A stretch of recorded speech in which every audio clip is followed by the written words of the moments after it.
हुन त बिहान मेरो कमरेड केपी ओलीसँग पनि कुरा भएको थियो फोनमा। उहाँ झापामा हुनुहुँदो रहेछ। उहाँले भनेको त्यही थियो जे अहिले कमरेड शङ्कर पोखरेलले भन्नुभयो महासचिवको हैसियतमा। म त्यहाँ काठमाडौँमा भए म आइहाल्थेँ। पूर्व निर्धारित कार्यक्रम छ, तपाईँहरूले सम्मेलनमा कोही अरू नेता नबोलाउने भएको हुनाले मैले यता कार्यक्रम बनाएँ भन्नुभयो। सक्नुहुन्छ भने आउनुहोस्, 12-1 बजे 2 बजेसम्म आए पनि हुन्छ भनेको थिएँ मैले। तर उहाँले भन्नुभयो म महासचिव पठाउँछु भन्नुभयो। साँच्चै महासचिव आउनुभयो। महासचिवको हैसियतले उहाँले जे कुरा राख्नुभयो त्यो पनि मलाई लाग्छ हामी सबैको लागि मननयोग्य कुरा नै उहाँले राख्नुभयो। हामीले पार्टी एकता गरेर गल्ती गरेका थिएनौँ। म कमरेड शङ्कर पोखरेल र उहाँ मार्फत सिङ्गो नेकपा एमालेका साथीहरूलाई भन्न चाहन्छु हामीले गल्ती गरेका थिएनौँ। फेरि एकचोटि आत्मसमीक्षा गरौँ, कहाँ थियो त गल्ती? के कारणले हामी दुई ठाउँमा हुन पुग्यौँ? के कारणले त्यत्रो सपना हामीले आफैले भत्कायौँ? त्यसको समीक्षा गरौँ। हामीले गल्ती गरेका थिएनौँ। हाम्रो उद्देश्य गलत थिएन। हामीले यो देशलाई स्थायित्व र समाजवादतिर लैजाने सपना पुरा गर्ने उद्देश्य राखेका थियौँ। आज जति पनि नेताहरूले बोल्नुभयो बडो जीवन्त रूपले बोल्नुभयो भन्ने मलाई महसुस भयो। आजको बोलीमा कृत्रिमता मैले कहीँ महसुस गरिनँ। यहाँ राप्रपाको तर्फबाट देखि उहाँले भन्नुभयो हाम्रो त भिन्नै विचार हो भन्दा भन्दै पनि राष्ट्रिय स्वाधीनता र राष्ट्रवादको पक्षमा राष्ट्र सर्वोपरि हो भन्ने कुरामा हामी सबै नेपाली र सबै नेपालका राजनीतिक दलहरूको सहमति छ भन्ने कुरा पनि भन्न छुटाउनु भएन।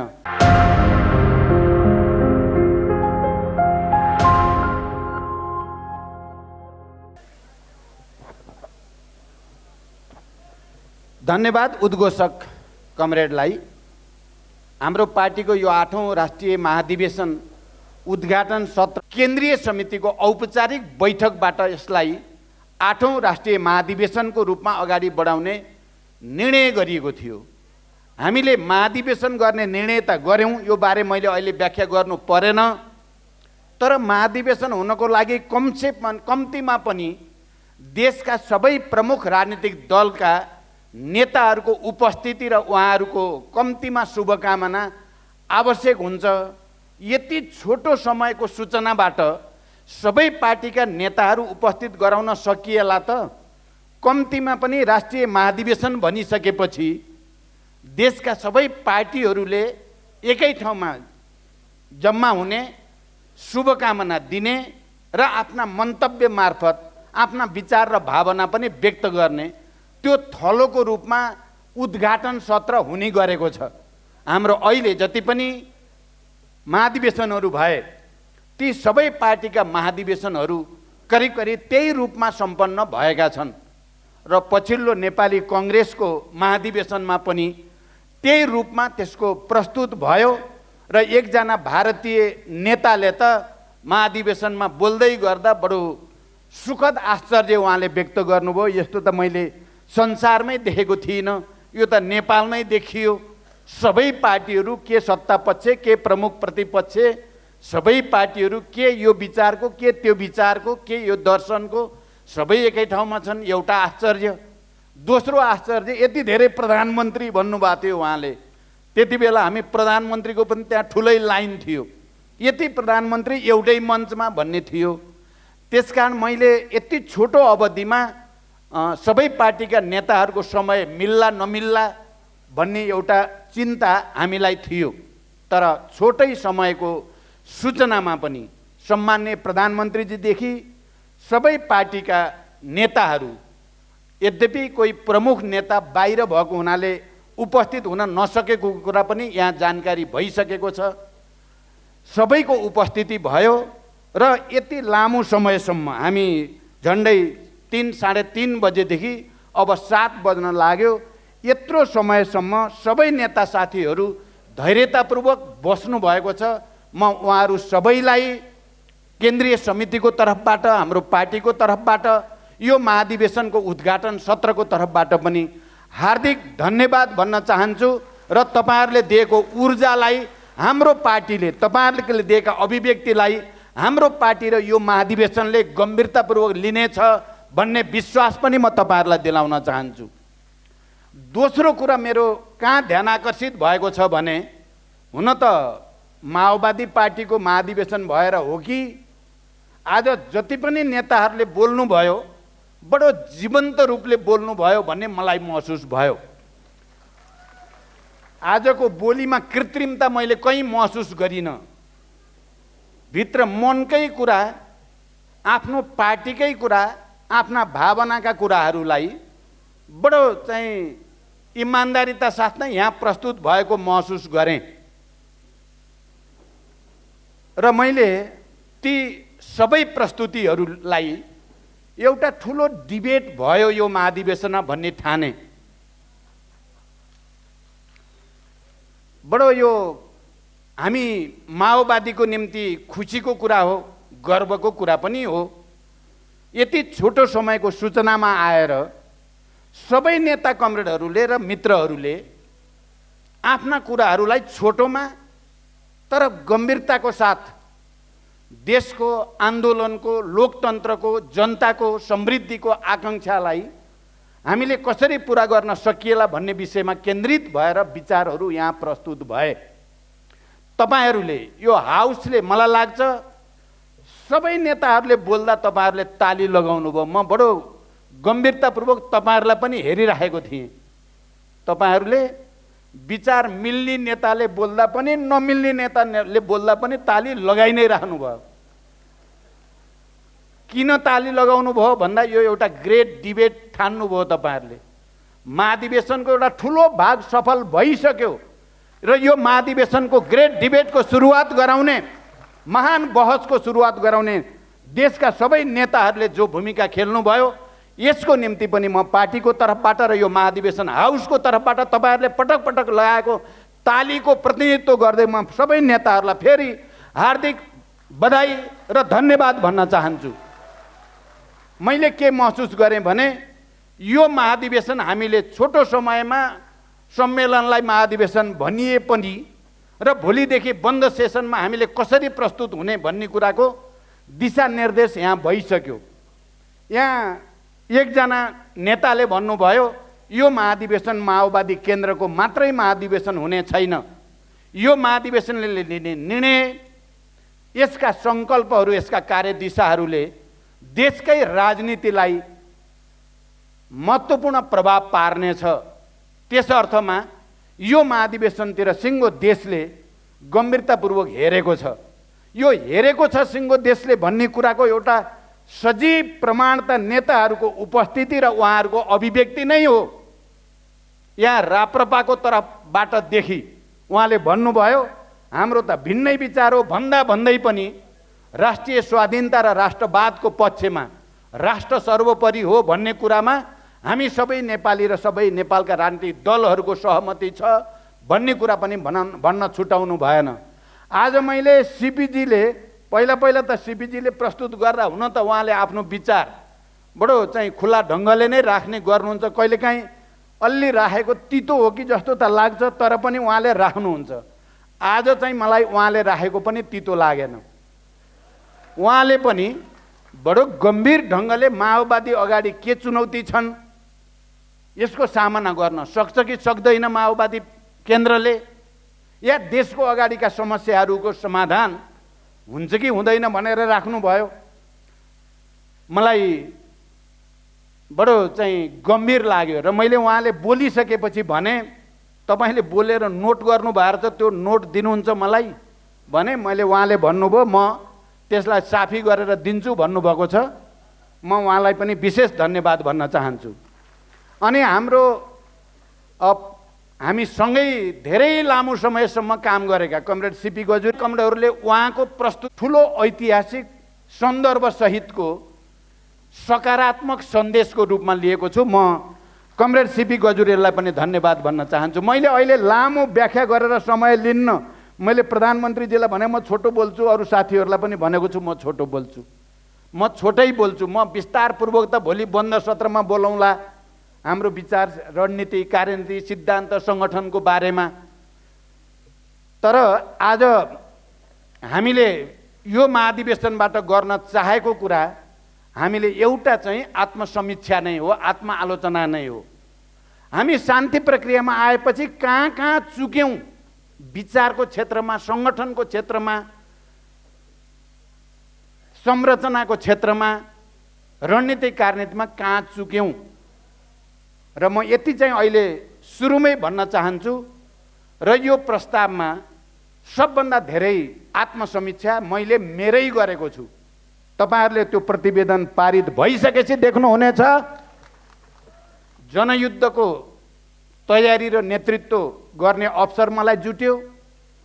शान्ति सम्झौतामा हस्ताक्षर गर्ने, 12 बुँदे समझदारी गर्ने, संयुक्त जनआन्दोलन उठाउने, संविधान सभा प्रधानमन्त्री जसरी भन्नुभयो, यो सबै अवसर पनि मलाई प्राप्त भयो भने अहिले माओवादी आन्दोलन कमजोर जस्तो, माओवादी पार्टी कमजोर जस्तो देखिनुमा मैले अरूलाई आरोपित गरेर हुँदैन।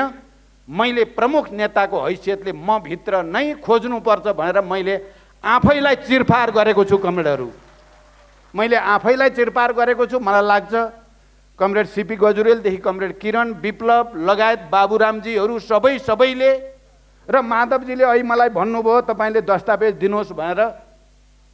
मैले भने मैले त हामीले नै पहिला बाँडेका छैनौँ, हामी आपसमा भोलिदेखि बाँडेपछि म तपाईलाई दिउँला भनेको छु। मलाई लाग्छ यसले हामी सबैलाई, खालि माओवादीलाई मात्रै होइन, नेपालमा साँचो अर्थमा कम्युनिस्ट आन्दोलनलाई बलियो बनाउन चाहने, समाजवादी अभियानलाई साँचो अर्थमा अगाडि बढाउन चाहनेहरू सबैलाई एउटा उत्प्रेरणा दियोस् भन्ने उद्देश्यको साथ यो महाधिवेशनमा हामी प्रस्तुत हुँदैछौँ। म सबै नेतागण र सम्पूर्ण प्रतिनिधि साथीहरूलाई सुरुमै यो जानकारी गराउन चाहन्छु र तपाईहरू सबै पनि गम्भीर आत्मसमीक्षा सहित नयाँ ढङ्गले जनतामा प्रस्तुत हुने र जनता र राष्ट्रको बृहत्तर हितको निम्ति आफूलाई समर्पित गर्ने हिसाबले यो महाधिवेशनमा प्रस्तुत हुनुहुनेछ। र अहिले जसरी यो उद्घाटन सत्रमा विभिन्न विचार कोणहरूबाट देश र जनताको निम्ति कुराहरू राखिएको छ, त्यसलाई चिन्तन मनन गर्नुहुनेछ, म यो पनि भन्न चाहन्छु। अनि त्यसको साथै आजको एउटा महत्त्वपूर्ण मैले महसुस गरेँ। हुन त बिहान मेरो कमरेड केपी ओलीसँग पनि कुरा भएको थियो फोनमा। उहाँ झापामा हुनुहुँदो रहेछ, उहाँले भनेको त्यही थियो जे अहिले कमरेड शङ्कर पोखरेलले भन्नुभयो महासचिवको हैसियतमा।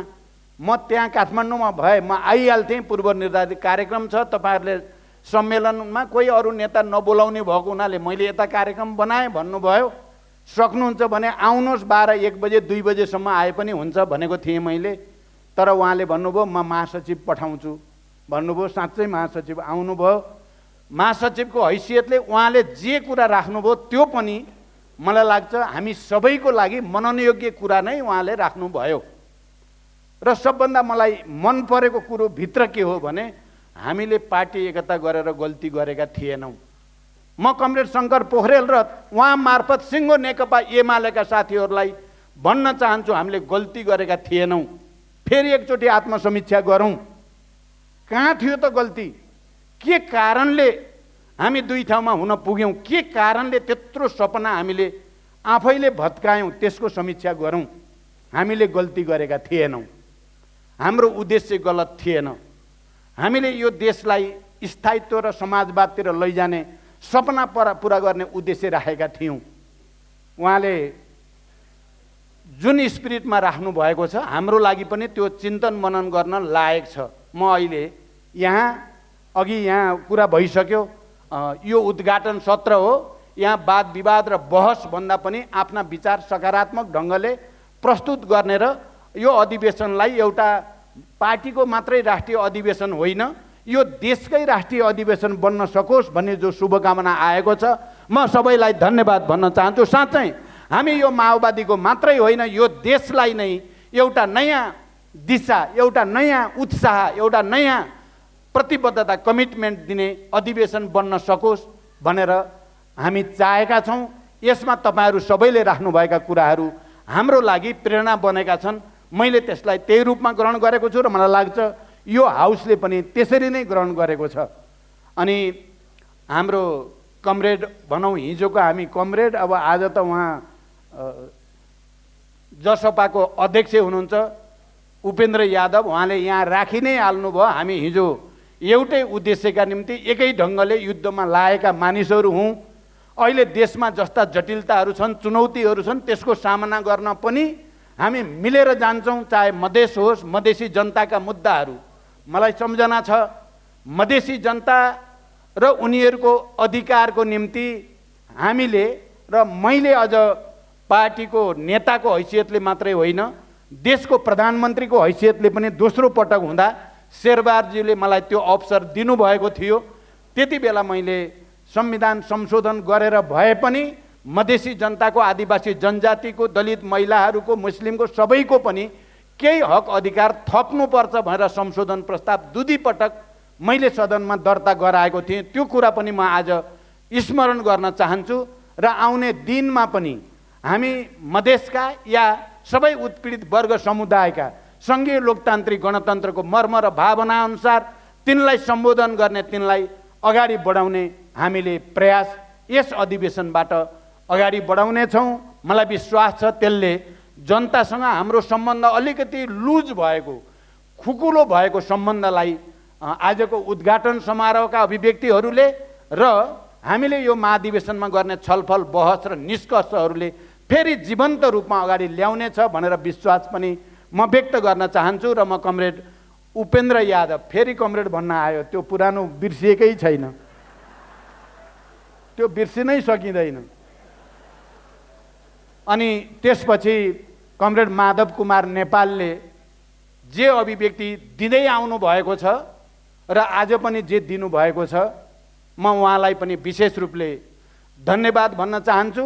हामीले पछिल्लो चरणमा पार्टीमा विचारको निम्ति, सुशासनको निम्ति, जनताको समृद्धिको आकाङ्क्षा पुरा गर्नको निम्ति, दिन दुखी गरिबहरूलाई कसरी राहत दिन सकिएला भन्ने विषयमा हामीले बडो नजिक भएर काम गऱ्यौँ।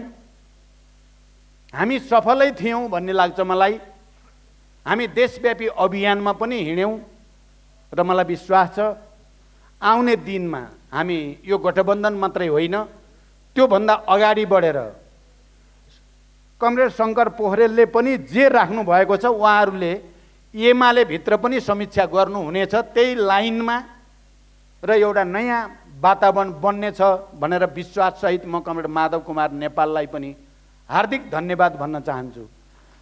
र अन्तिममा वक्ताको, अब हाम्रो पार्टीकै साथीहरूले बोलेको कुरामा त कमरेड नारायण काजी श्रेष्ठ, कमरेड मातृका यादवले त हाम्रो पार्टीकै लाइन बोल्नुभयो, त्यसको बारेमा मैले धन्यवाद भनिराख्न पनि परेन। उहाँहरूले बोल्नु पर्थ्यो, त्यही बोल्नुभयो। अब बडो संक्षिप्त बोल्ने हाम्रो प्रधानमन्त्रीजी आज बडो सुन्दर बोल्नु भएको लाग्यो। त्यो कस्तो मिठो बोल्न सके जस्तो लाग्यो र उहाँ कस्तो मान्छे बडो सोझो जस्तो पनि, इनोसेन्ट हो कि जस्तो पनि, सजिलै भनिदिनु भयो यो सबै प्रचण्डले नै भयो है, नत्र हुन्थेन भनिदिनु भयो उहाँले त। तर ठुलो स्टेटमेन्ट भन्नुभयो। म प्रधानमन्त्रीजीप्रति हार्दिक आभार व्यक्त गर्न चाहन्छु। तपाईँले इतिहासका खास खास मोडमा ठुल्ठुला स्टेटमेन्ट दिनुभएको छ। हामी शान्ति प्रक्रियामा आउने तयारी गर्दै थियौँ, उहाँले भनिदिनु भयो प्रचण्ड एउटा बहादुर नेता हो नेपालको, म युद्ध गरिरहेको छु, उहाँ प्रधानमन्त्री हुनुहुन्छ, प्रधानमन्त्रीले विद्रोहीलाई बहादुर नेता भनेर भनिदिनु भयो। बडो सहज ढङ्गले भन्नुभयो, तर त्यसको जबरजस्त प्रभाव देशमा पर्यो। हेर्दाखेरि सानो हो स्टेटमेन्ट, तर त्यसको असर एउटा प्रधानमन्त्री जस्तो हैसियतको व्यक्तित्वले विद्रोही नेतालाई बहादुर, सानो कुरा होइन। पछिल्लो पटक हामी प्रधानमन्त्री लेनदेन गऱ्यौँ, आलो पालो गऱ्यौँ हामी केही समय। मैले जति बेला जे गर्ने भनेर उहाँको र मेरो सहमति भएको थियो, मैले त्यति बेला त्यसरी नै मैले प्रधानमन्त्री छोडेर उहाँलाई प्रधानमन्त्री प्रस्तावित गरेँ। उहाँले संसदको मञ्चबाट सम्बोधन गर्नुभयो र भन्नुभयो, बडो सजिलै भन्नुभयो, प्रचण्ड चाहिँ राजनेता नै रहेछ, राजनेता भेटियो भन्नुभयो उहाँले। सजिलै भन्नुभयो, तर ठुलो स्टेटमेन्ट भन्नुभयो उहाँले। स्टेटमेन्ट त ठुलो हो नि, धेरै ठुलो स्टेटमेन्ट भन्नुभयो। आज बडो इमान्दारिता साथ आजको परिवर्तनको निम्ति, संविधान सभाको निम्ति, सङ्घीय लोकतान्त्रिक गणतन्त्रको निम्ति, शान्ति सम्झौताको निम्ति माओवादीको भूमिका, त्यसको नेतृत्वको हैसियतले प्रचण्डको भूमिकाबारे जे भन्नुभयो, मैले साँच्चै हृदयदेखि आभार व्यक्त गर्न चाहन्छु। मलाई अलिअलि डर लागेको छ। अलिअलि डर के लागेको छ भने कङ्ग्रेसभित्र उहाँले अलिकति आलोचना खेप्न पर्ने त होइन अहिले, तर मलाई लाग्छ उहाँ धेरै अनुभव हासिल गरिसक्नु भएको छ। त्यो सानातिना आलोचना र विरोधले उहाँको छाला धेरै दह्रो भइसकेको हुनाले उहाँले सजिलै भनिदिनु भयो, गठबन्धन चाहिँ कुनै हालतमा म त चाहन्छु परैसम्म लैजाने, चुनाव पछि पनि भनिदिनु भयो यहाँ सजिलै। तपाईँ हामी सबैले सुन्न चाहेको कुरा त्यही थियो उहाँको मुखबाट, गठबन्धन जान्छ भनिदिनु भयो। त्यो पनि ठुलो स्टेटमेन्ट भन्नुभयो उहाँले। हामी सबैलाई चाहिएकै त्यही हो। अब अर्को कुरा त उहाँले आफ्नो विचार भन्नुभयो, त्यो स्वतन्त्रता उहाँलाई छ। एमसिसी बारे उहाँले आफ्नो कुरा भन्नुभयो, तर उहाँले हामी कहाँ हो चाहिँ यो राष्ट्रघाती भएको त्यो देखाइदिनु पर्यो मलाई। म राष्ट्रघात चाहन्छु त, म पनि देशभक्त हो भन्ने कुरा त प्रमाणित छ भन्नुभयो। र हामी छलफल गर्दैछौँ, छलफल गरेर हामी समझदारी बनाउँछौँ भन्नुभयो। यो पनि ठुलो कुरा नै भन्नुभयो। मानिसहरूमा जो कन्फ्युजन थियो नि, कता कता अब सत्ता पक्ष र प्रतिपक्षको बिचमा सदनभित्र जे चलिराखेको छ त्यसमा विभिन्न खालका अभिव्यक्ति आएको सन्दर्भमा प्रधानमन्त्रीको यो अभिव्यक्ति पनि धेरै महत्त्वपूर्ण अभिव्यक्ति आयो भन्ने लाग्छ। र म अन्तिममा अलिकति मात्रै यो महाधिवेशनमा के हुँदैछ भन्ने कुराको चित्र, हुन त कमरेड जनार्दनले अलि पुरै पिक्चरै भनोस् जस्तो गर्नुभयो। अब अहिले पिक्चर भनेर हामी सबै भोक पनि लागिसक्यो, थकाइ पनि लागिसक्यो, यत्र नेताहरूलाई शास्ति नै भइसके जस्तो लाग्छ। मलाई पो डर लाग्छ, अब दिनु छैन। हामीले अहिले के गर्न खोज्दैछौँ भन्ने कुराको टु द पोइन्ट भन्ने हो भने, एउटा हामी अन्तर्राष्ट्रिय परिस्थितिको अलिक गम्भीर ढङ्गले अध्ययन र समीक्षा गर्दैछौँ। समाजवाद र पुँजीवादका बिचको यति बेलाको विश्व प्रवृत्तिहरूमा अर्थतन्त्रको कहाँ पुगेको छ, उत्पादक शक्तिको विकास भन्ने बारेमा, मानिसहरूको बिचको उत्पादन सम्बन्धको स्थिति के छ भन्ने बारेमा अलि मेहनत गरिएको छ र त्यसलाई नयाँ सिराबाट निष्कर्ष दिने कोसिस गरिएको छ। एक, दुई, नेपालको ऐतिहासिक पृष्ठभूमि सहित हामी कहाँ आइपुगेका छौँ, नेपाल हाम्रो अगाडि के चुनौती छन् र त्यसको सामना कसरी गर्ने भन्ने कुरालाई अलि सविस्तार व्याख्या विश्लेषण गर्दै एउटा निष्कर्ष दिन खोजिएको छ। दुई, तीन, अहिले विज्ञान प्रविधिको साह्रै धेरै विकास भएको छ। खास गरी 1980 देखि यतापट्टि सूचना प्रविधिमा भएको क्रान्ति र यो ग्लोबलाइजेसन भन्ने कुरा र डिजिटलको युगसम्म आउँदा विज्ञानले साँच्चै एउटा चमत्कारिक विकास गरेको छ। त्यो विज्ञान प्रविधिको विकासको विश्व अर्थतन्त्रमा कस्तो प्रभाव छ, विश्व राजनीतिमा कस्तो प्रभाव छ, मानिसहरूको आपसी सम्बन्धमा कस्तो प्रभाव छ भन्ने कुराको समीक्षा गरिएको छ। र यसले यो विज्ञान प्रविधिले समाजवादलाई अस्वीकार गरेको छ कि समाजवाद चाहिँ नभई भनेको छ त। यो विज्ञान प्रविधिको विकास र अहिले भूमण्डलीकृत पुँजीवाद भनौँ, जो वित्तीय पुँजीवादको वर्चस्व भएकोहरूको सम्बन्धले धनी र गरिबको खाडल बढेको छ कि घटेको छ भन्ने आकलन हेरिएको छ र धनी र गरिबको खाडल त झन् बढेको छ। सीमित विकसित देशहरूमा केन्द्रित भएको साधन स्रोत र पुँजी चाहिँ र थर्ड वर्ल्ड कन्ट्री भनौँ या अल्प विकसित र विकासशील देशमा जो स्थिति छ त्यो दरार निकै भयानक दरार भएको छ। त्यसकारण समाजवाद झन् बढी आवश्यक भएको छ भन्ने निष्कर्ष दिन खोजिएको छ। तेस्रो कुरा। चौथो कुरा, हामीले हाम्रै राजनीतिक विकासको सन्दर्भ ल्याउँदै चाहिँ हामी अब कस्तो कार्यदिशा अन्तर्गत समाजवाद उन्मुख समृद्धि भनेको के हो र त्यो समाजवाद उन्मुख समृद्धि हुँदै सामाजिक न्याय र विकासको नयाँ युगतिर देशलाई लैजाने, यो देशका सबै उत्पीडित वर्ग, जाति, क्षेत्र, समुदायको हक अधिकारलाई संरक्षित गर्ने के उपाय हुन सक्छ भन्ने बारेमा नयाँ र अलिकति परिमार्जित कार्यनीति र रणनीति प्रस्तुत गरिएको छ। चौथो, अर्को चाहिँ अहिलेको दुनियाँमा चाहिँ केही गम्भीर र संवेदनशील विषयहरू अहिले विश्वव्यापी रूपमा उठेका छन्। एउटा त यो पर्यावरण विनाशको समस्या, पृथ्वीको तापक्रममा भइरहेको वृद्धि, जलवायु परिवर्तन, समुद्रको सतह बढ्ने, हिउँ परत पग्लेर समुद्रको सतह बढेर समुद्र वरिपरि भएका देशहरूको अस्तित्व खतरामा पर्ने, यत्रो विकास भयो विज्ञान प्रविधिको भनिएको छ। अब समुद्रभित्रका थुप्रै नस्लका जलचरहरू लोप हुन थाले अनि जमिनमा रहेका पनि थुप्रै स्थानीय नस्लका जीवजन्तुहरू नष्ट हुन थाले। मानिसहरूलाई विभिन्न खालका रोग व्याधिहरू यति व्यापक रूपमा सताउन थाल्यो र विश्वव्यापी आक्रमण पनि बढेको छ। अहिले डायबिटिज, बीपी, क्यान्सर, मुटु, फोक्सो, किडनीका समस्या त आम भएर गए।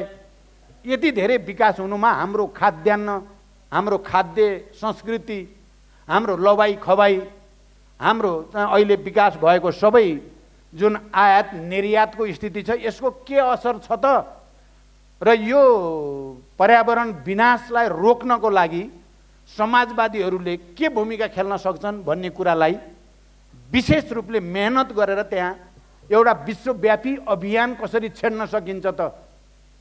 हामी नेपाल हिमालयको काखमा छौँ, हिउँ पग्लिँदैछ, यसले जलवायु परिवर्तन भयानक रूपले हामी सबैले भोगिसक्यौँ। नआउन पर्ने बेलामा भयानक बाढी आउँछ, नजानु पर्ने भूस्खलन, भयानक ढङ्गले भूकम्प जान्छ, भूस्खलन हुन्छ। यो सबै प्रक्रियामा यो पुँजीवादी उत्पादन प्रणालीको भूमिका के कति छ त? यो कसले गर्दा भयो? गरिब देशहरूले गर्दा भयो? अल्पविकसित र विकासशील देशका जनताले गर्दा भयो भन्दा बिल्कुल होइन।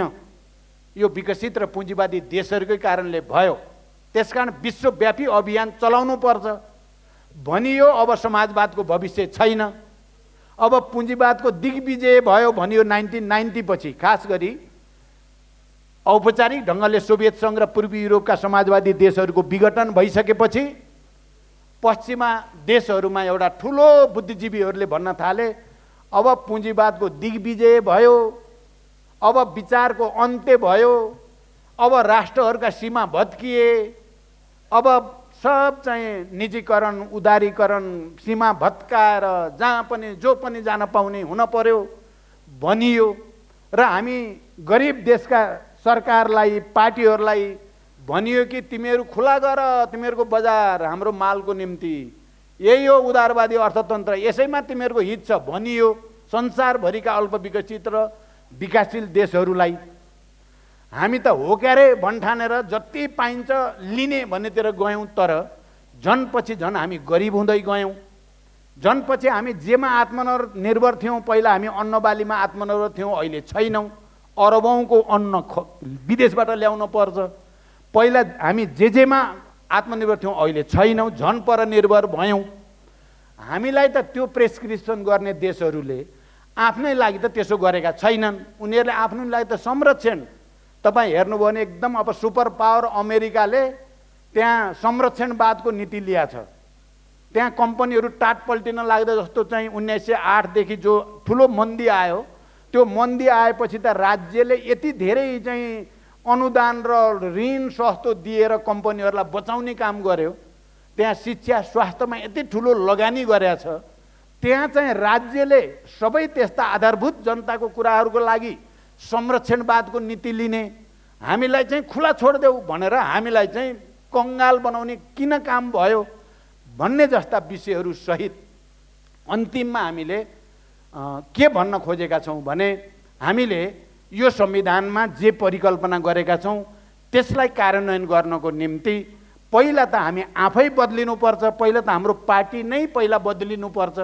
हामीले नै आत्मसमीक्षा गर्नुपर्छ र जनतासँग श्रमसँग जोडिने उत्पादन कार्यसँग जोडिने एउटा नयाँ संस्कारको हामीले विकास गर्नुपर्छ भनेर शिक्षा, स्वास्थ्य, रोजगारी, पर्यावरणको संरक्षण, प्रकृतिको संरक्षण लगायतका विषयहरूलाई लिएर स्थानीय समुदायको हितलाई प्राथमिकता दिएर उत्पादन, श्रम र सांस्कृतिक रूपान्तरणको अभियान गर्ने र नेता कार्यकर्ताहरू निश्चित अवधि जनतासँग घुलमिल भएर सामूहिक जीवन बिताउने, सँगै खाने, सँगै बस्ने एउटा अर्को चाहिँ भ्रूण, यो ठुलो चमत्कार हुन्छ म भन्दिनँ, तर एउटा भ्रूण दिने भन्ने हाम्रो कोसिस भएको छ।